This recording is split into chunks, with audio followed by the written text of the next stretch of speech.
et bienvenue dans mes petits papiers. Je suis Judith, je suis démonstratrice Stampin' Up dans le nord de la France et je vous présente aujourd'hui un projet qui est une petite surprise que j'envoie à mes clientes. Alors si vous avez passé une commande sur ma boutique en novembre ou en décembre, vous allez le recevoir. Je suis désolée pour les personnes qui ont passé une commande en novembre, j'ai pris du retard, mais donc là ça va partir. Vous allez recevoir un petit cadeau comme celui-ci.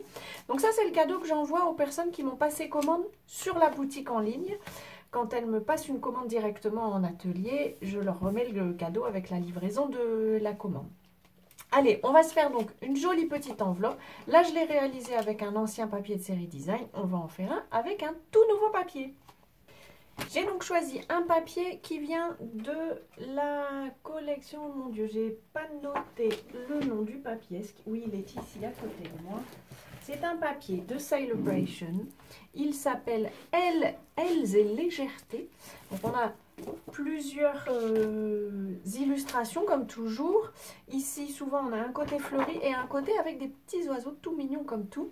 Je choisis quand même le papier, le côté avec les fleurs, le côté fleuri, parce que je préfère avoir un papier qui n'ait pas de sens, puisqu'on va avoir une partie qui va se retrouver à l'envers ici pour faire la fermeture.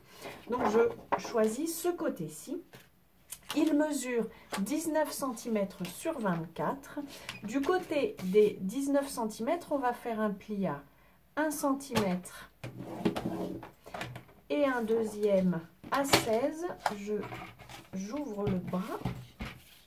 Donc j'étais sur les 19, j'ai fait 1 ici et donc maintenant je vais faire 16. 16 sur ce coupe-papier, c'est pile à la jointure des deux, du bras et du corps du coupe-papier.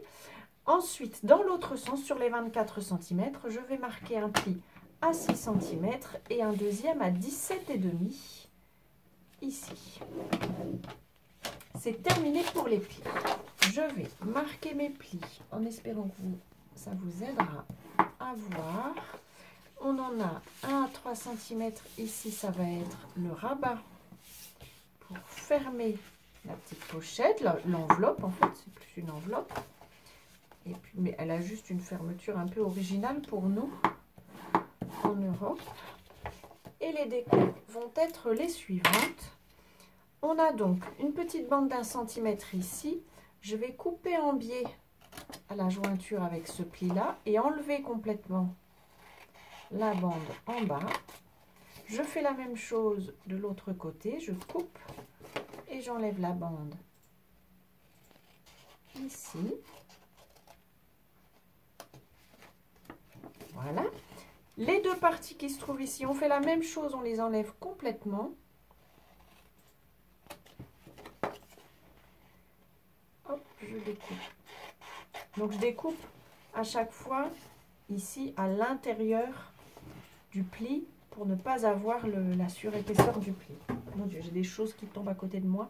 C'est-à-dire que si vous pouviez voir, ici ça a l'air dégagé, mais à côté... J'ai tout un tas de choses empilées des vidéos précédentes parce que souvent j'en filme plusieurs à la fois. Là, j'en suis à ma 3e. Donc, j'ai une grosse pile, tout menace, enfin des choses menacent de tomber. Alors, on a fermé cette petite bande. Je vais maintenant poser de l'adhésif découpe facile. Vous pouvez en mettre seulement une ou deux parties, on va dire. Une ou deux petites bandes sur la longueur. Moi je vais mettre un peu toute la longueur pour être certaine que ça tienne bien, et c'est très facile à replier. Hop, on rabat et je vais faire la même chose ici, de l'adhésif sur toute la longueur.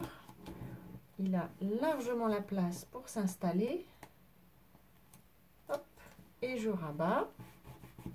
On a donc notre enveloppe qui est formé. J'attrape le petit cadeau. Cette fois-ci, j'ai décidé, comme je voulais faire cette forme-ci, vraiment une forme d'enveloppe, j'ai décidé de fermer ce côté-ci quasi définitivement. Par contre, je vais juste en mettre une petite partie. Hop. Et les destinataires pourront, comme elles le veulent, ouvrir leur petit cadeau. Et par contre, je vais mettre un souhait de ce côté-ci. Pour ça, j'ai choisi d'utiliser le set de tampons hexagone chaleureux qui est coordonné à la perforatrice qui est en dessous de ma pile à côté de moi. Mon Dieu, j'espère que ça ne va pas s'effondrer avant la fin de la vidéo. La perforatrice s'appelle aussi hexagone chaleureux. Je ne l'ai pas noté le nom, mais il me semble bien que c'est ça. On va pouvoir, sur une chute de papier en vert jardin, qui est la couleur des feuilles, on va tamponner d'abord le contour de l'étiquette.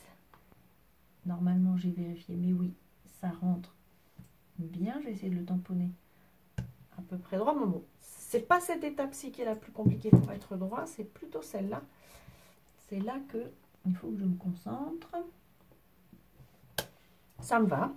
Et donc, vous voyez, on a tout un tas de souhaits. J'avais déjà utilisé Souffleter Bougie sur un projet précédent. C'est pas mal aussi d'avoir toutes nos condoléances. Malheureusement, il y a des moments où on a besoin de ça. Ou alors, livraison de câlin express. J'aime beaucoup cette expression-là. Je la trouve toute mignonne. On va pouvoir perforer cette étiquette. Alors, est-ce que je vais y arriver ou est-ce que je vais utiliser ma petite astuce? Je pense que oui. Je vais utiliser ma petite astuce. Je vais prendre un post-it. Vous revoyez du coup un ancien projet que je vous avais présenté en vidéo. Voilà, j'attrape un post-it, ça me sert de poignée pour mon étiquette. C'est plus facile pour la mettre en place. Alors, je suis droitière, donc je préfère le faire dans ce sens-ci. Et comme ça, je peux placer mon étiquette. Et hop, on appuie et on a une belle étiquette pile à la bonne dimension. J'aime beaucoup cette technique. Je vais pouvoir coller ça avec des mousses. Oh, je dirais bien 4, non? Qu'en pensez-vous? Ça va passer dans le courrier, donc je préférerais que ça ne s'écrase pas. On enlève les protections. Et j'en rajoute à côté de moi.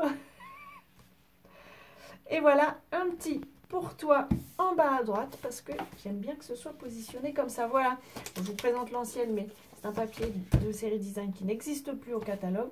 Voici donc ce qu'on a utilisé, le set de tampons hexagone chaleureux avec la perforatrice qui lui est coordonnée. Voilà, j'espère que ce projet pourra vous servir, pourquoi pas pour faire un petit cadeau tout simple. Avant notre prochaine rencontre, je vous souhaite de passer de belles journées créatives et bien entendu, je vous embrasse.